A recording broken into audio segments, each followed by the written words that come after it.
Who am I? And what am I doing up here in front of all of you guys?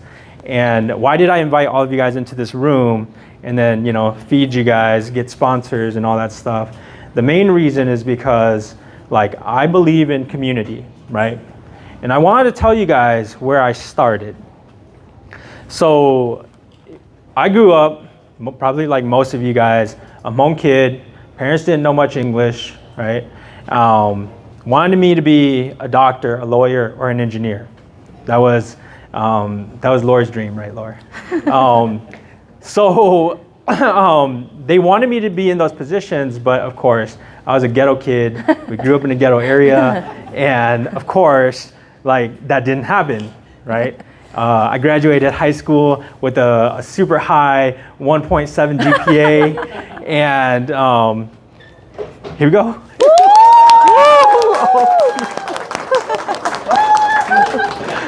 Welcome. Please sign in and then grab food before you guys have a seat. It's with the two guys over there. Awesome. Thanks, guys.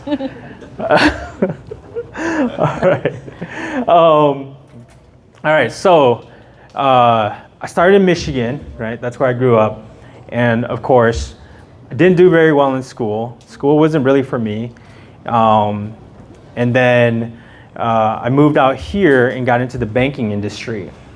And when I got into the banking industry, I was just a small little paper pusher, right? I came over, I think I was 21 at the time, didn't know what to do, left my manufacturing job in Michigan, which I was, an assembler, right? We assemble Cadillacs, and I recommend never buying a Cadillac just because I've been in there. But hopefully, this recording doesn't get out there to Cadillac. But anyways, so then I moved out here in hopes of a better lifestyle, right? Where all the Hmong people are, where Hmong people are pretty much involved in all the different types of communities that are out there. And Mekah people, right? They grew up with Hmong people.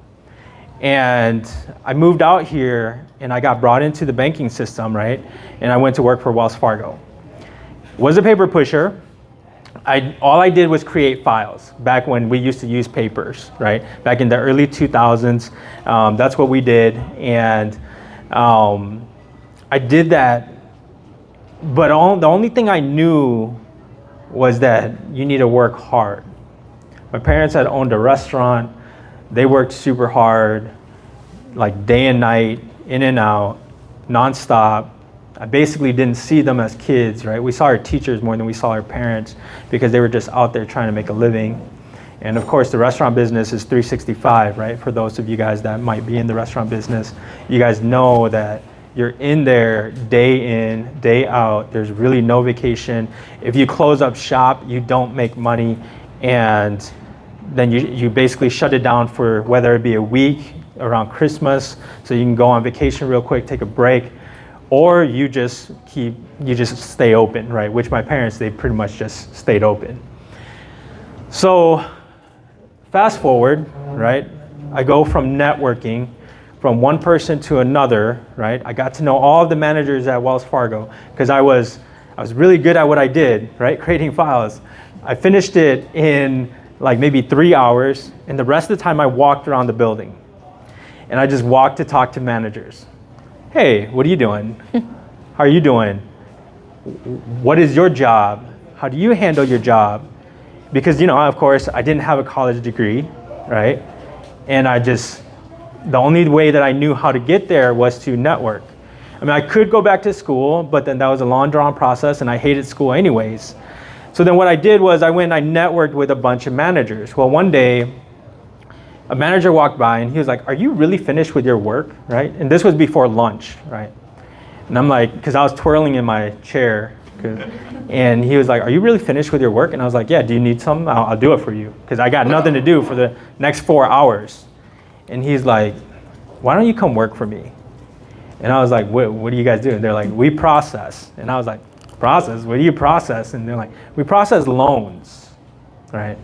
So I was like, "Okay, all right, that sounds cool. Do I get a pay raise?" And they're like, well, what are you paid right now? I was like, $12 an hour. Like, I'm the highest paid paper folder maker guy, right?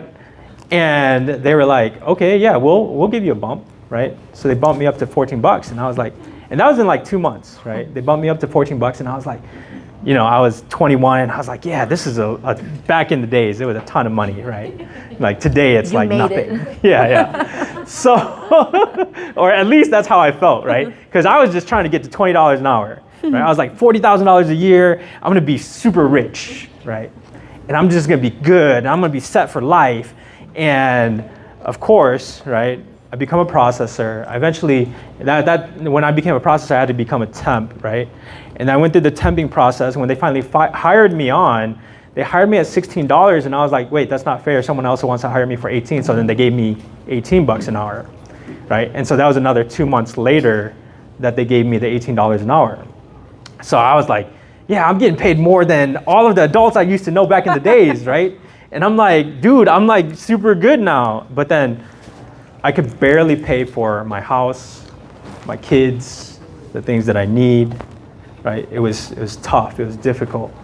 And so I continued to work my way up. Eventually I went into underwriting, right? And then left Wells Fargo, went on an adventure trying to get trying to go back to be like what my parents said and become a doctor. When I got there and I was getting ready to go into, I finished some college, and then I measured out how much it was going to cost, and it was going to be around like $450,000 before I could become a doctor at the age of 55, right? Right, because I was going to be a cardiologist, and then I was also going to do surgery, right? Cardiovascular surgery. And so when I found out that it was going to cost $450, I was like, there's no way, I'm not doing this anymore. So then, of course, like going back to the thing, I forgot to explain that, you know, my father passed away when I was 3, and then my parents used to use my birthday money, right, to pay for gas, to pay for bills, right? That's how poor we were. How many of you guys remember the coupons for shoes back in the days? Did you guys get that? No. Oh, you guys weren't poor enough. Like you guys, like we were so poor that the government would give us a coupon to go to Kmart and get a $20 pair of shoes. And like all the kids would wear something different, but I was like, man, I'm gonna get my Spaldings, right? I don't know if you guys remember, like back in the days, they were like these Spalding shoes, and they were like, the coupon was just enough to buy that pair of shoes, right? And so, moving forward, right? I eventually became, I left the school, went back to work as an underwriter, because as an underwriter, I was getting about $80,000 a year, right? And it paid okay, right? I was able to pay a lot of my bills, right? Caught up on my credit cards that I've been spending over the years. Stopped buying Acuras, right? Like every single one of my cars was an Acura until I realized that like it cost too much money and it wasn't worth it. So I moved over to Toyota Camrys, right? Smart. They last way longer. They still look nice and take you from here to there. And so I moved into underwriting and then went to US Bank and worked for the wealth division and eventually became the wealth manager over there. And it was all through networking. So the reason I was able to get to US Bank was because I networked with the managers at Wells Fargo who then moved to US Bank and then brought me in. And some of the managers over there there was a few of them that had already moved over there. And so because they had already moved over there, they all knew me. And when I went up to do my interview, all of the managers that were there knew me. And they're like, oh, do you know this manager? Do you know that manager? I'm like, yeah. So they walked me around the whole entire building, right? And then, of course, the reason I went to work at US Bank was because my wife was working there, right? So I was following my wife, trying to catch up with her, right? And so I get there, they show me around, they hire me, I become the underwriting manager. And it was all through networking. Like, forget about the schools and all that stuff. Like, there's a lot of stuff that I'm not explaining, right, in the process. Like, becoming a pastor and everything. Am I out of time? You spent 9 minutes on intro. Oh, okay. All right. Got it. All right, I'll keep going. So, and I'll speed this up really fast. So the deal is that I became an EVP after that through networking again. I networked with the wealth management loan officers. What's the right? EVP? Okay, executive vice president, right? Basically second in command for a mortgage brokerage, right? And so I worked with them, and they were a crazy busy business. All they did was short-term rentals, right? That's exclusively short-term rentals in Tennessee, in Florida, in North Carolina, in Texas, and I found out I was actually really good at sales, right? Because I don't sell like everybody else sells. I'm not here to force you to do what it is that I want you to do, pressure you, persuade you. That's not me. I'm here to provide you with the best level of information so that you can make an informed decision. And most people appreciate that. So then we're able to do really, really well.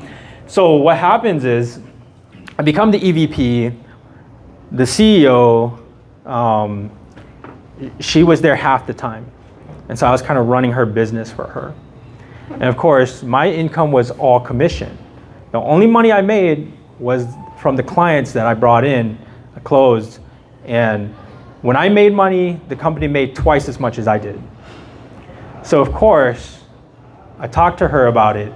And I said, hey, like, can you increase the amount of commission that I get?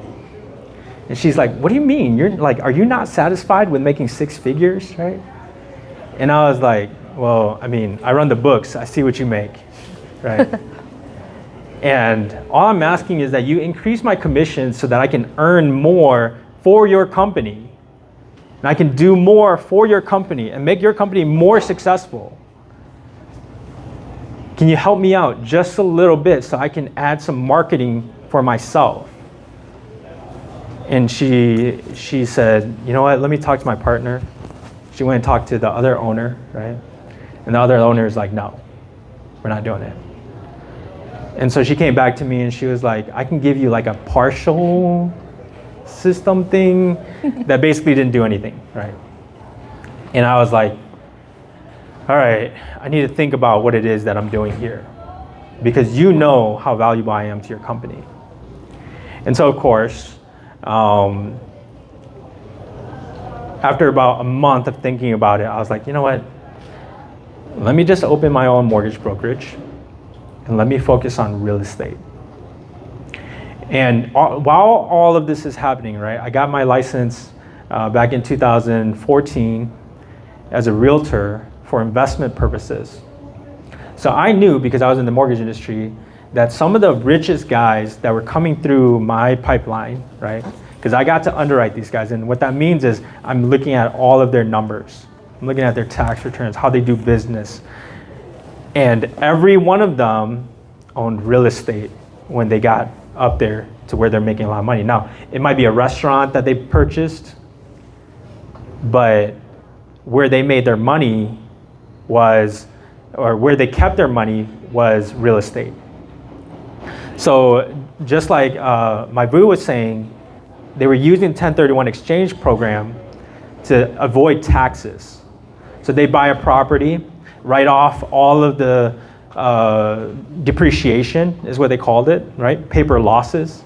It's not real losses because it didn't happen yet, but they wrote it off. Then they would do a 1031 exchange, purchase a bigger property, write off all the taxes. And they would keep doing this, and they're paying like $0 in taxes. And here I am, I'm making, what, $120,000 a year, and I'm paying like $60,000 in taxes. Like half of my money is gone. So I was like, you know what, let me see if I can dabble in this game. And of course, I jumped in, I purchased a few rentals, right? And didn't like the realtors I was working with, right? Because they wouldn't do what I said, and I'm a little bit demanding, so I understand why, right? So then what happened was I purchased my first rental, did a long-term rent, realized how it worked, made some money off it, and then I went and sold that one, and then I found out that doing off-market deals was more profitable. So I did a bunch of, or I should say, I did a few off-market deals. And as a realtor, you get to understand more, you get to understand the process. But then in the process, my families kept coming to me and say, hey, you got your license, right? Can you help me? You got your license, can you help me? And I'm like, yeah, sure, why not? And my first deal was the easiest deal ever. My client was a family member who was paid very, very well. They knew exactly what they wanted. We looked at maybe 5 houses, and they were like, I like this one, let's put an offer in. I put in the offer, right? I sent them a contract, they sent it back signed, we start the process, we get done. Like I knew some loan officers, so I sent them to, back in the days, AMIC was still here. And so I sent them to my loan officer at AMIC, and he put together the transaction, and we closed, and I submitted all the paperwork in, right? And then I went to the office, and I was like, okay, what else do I need to do now? Because like, I got the paperwork, I submitted the paperwork, I got the paperwork back, I sent it into the office, and she's like, that's it. And I was like, wait, I think I made $7,000 off that transaction. And I was like, wait, I made $7,000 in less than a month, right? Just shuffling paper, like when I first started, right? And I was like, maybe I should look into this more. But I was like, I'm working I'm already making 6 figures. So like, I'm not gonna give that up to go into real estate, right? But when I left the company, right? When I left my company back in earlier this year, right? In January. So February 1st was my day that I kicked off all of my businesses, right? My mortgage brokerage, my realty, and the realty company took off, right? And I was just talking to families and friends and networking, and it took off. And I was making, like my most recent one I closed was in Hem Lake, right? The house was about $480,000, and I made $14,000 off of that transaction, and I gave my clients a discount, right? So if you think about it from a real estate perspective, it's totally possible. And so, of course, we want to make sure you guys are aware of how you do it, right? And so for me, how I did it was through networking. I got to know a lot of people. I got to know church members. I got to know attorneys. I got to know title companies, loan officers, other realtors. I got to know a ton of people, and I built my network up. And I don't have that big of a network. Like I've seen some people, I talked to my wife about it, and like today I saw one and they were like 380 followers. And I was like, man, like that's a lot of followers. Like if I had that many followers, like I would make 7 figures instead of 6, right? But the thing is that like for my people, I actually know most of them. I know most of the people that are on my Facebook page. I've actually met them in person, shaken their hands, talk to them, right? And most of them trust me, like maybe a few don't, right? But most of them trust me. And so I wanted to take this into a more tactical, a more skill-based, so that you guys can understand how it works, right? And I was taught this by Keller Williams, right? So I used the system, and the system works. So the system is, for every 100 people you know, they know at least 10 people in a real estate transaction. So for every 100 people you know, they know at least 10 people, like combined, right? So that's approximately a 10% lead source. So when you call your friends and your family, you call them and you say, hey, like, how have you been? How's everything going? Of course, they're gonna ask you, what are you doing these days? Well, I'm still a realtor, right? I'm still doing my realty. Do you happen to know anybody that's doing business? Yeah, actually my brother needs some help, right? And can you help him? So an example is, more recently, I called someone. I was like, "Hey, can you come join my brokerage, mortgage brokerage?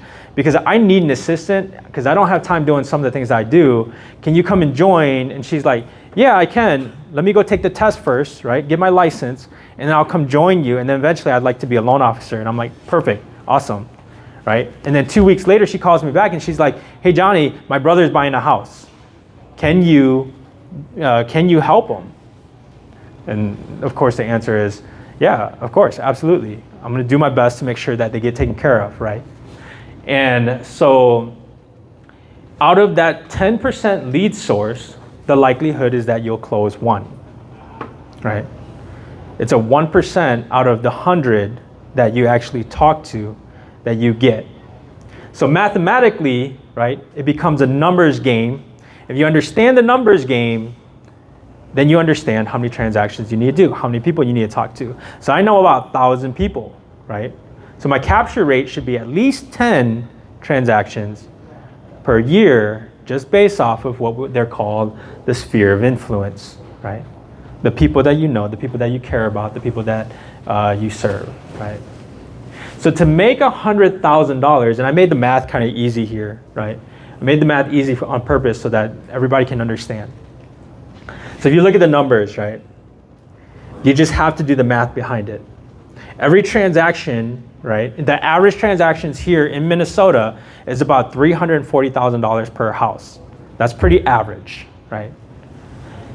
Each person receives commission of about 3%, right? I almost always get 3%. Some people, they pay less, right? So sometimes you get less, sometimes you do less on the transaction. But the minimum I've seen here in the Twin Cities is 2.5.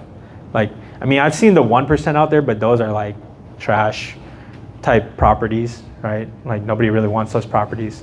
And so you usually get about 3%. So if you do 3% of $340,000, that's $10,200. You guys getting this so far? It's pretty easy math, right? Yes. Okay. You do the math, right? You take 100,000 divided by the 10,200, and you need 9.81 deals. So you need to help basically 10 people. And when I say help, guys, like I really mean help, because when you're a professional in this business, you want to make sure that they don't run into any legal issues, that they don't run into any challenges, difficulties, any struggles. You want to make sure you take care of your clients to the best of your ability. You want to make sure you know inspectors, so that when they need an inspection done, you reach out to your inspectors. Like one of my clients came to me and they're like, "Is the inspector you recommended, are they any good?" And I was like, "What do you mean? They're the best in town, right? I wouldn't send you through someone that is not." And if you don't believe me, go look at the reviews. If you go online, they have thousands of reviews that gives them a 5-star, right? And we want to work with the best. When you're the best, you work with the best and you do the best for your clients. In addition to that, we work with specific people who fix homes. So if you go to someone's house and they need to sell their house, but their house is a mess and needs some repairs, you have to have friends to call on, right? And this is all a part of networking, because your contractors are going to send you business, your inspectors are going to send you business, everybody's going to send you business. So this is all a part of the sphere of influence. You do 10 deals, you make 6 figures. Easy math, right? Easy math? Yes. Okay. I want to go back here. So just remember, it's a numbers game, right? 10 deals, you need 1,000 people, right? Because you only get 1%. So 10 deal makes $100,000. It's that easy, guys. Does that sound easy? Can you guys do it? Yeah. Yeah? All right, we got one guy. Anybody else? Like, do you guys think you guys can do this? Yes. It's all about just taking care of your people. How many of you guys know someone in a real estate transaction right now? Right? In the room, we already have a bunch of people, right? Now, okay, so how many of you guys are realtors? Most of you guys are not realtors yet, right? Which is awesome, because this presents an opportunity that you guys probably haven't seen before. And then secondly, for you realtors, you guys better be making 6 figures after hearing this, right? It's not that hard. That's pretty much all I got. I don't want to take too much time because we got other people coming up. That's my info. If you guys want to take a picture of it, feel free to reach out. Most of you guys probably already know me and know like all the things that I do. If I can do this while having my own mortgage brokerage, and this is just like this year already, right? I started in February, and as of today, I'm already in 6 figures, right? And that doesn't count my mortgage brokerage. That doesn't count, like some of you guys know I'm a pastor, right? It doesn't count me being a pastor. It doesn't count all the extra things I do for my family members, right? If I can do all this crazy stuff and make 6 figures doing just realty, imagine if you guys can do it part-time and at least just go on a nice vacation, right? Close 1 deal and go on a nice vacation. Close 2 deals.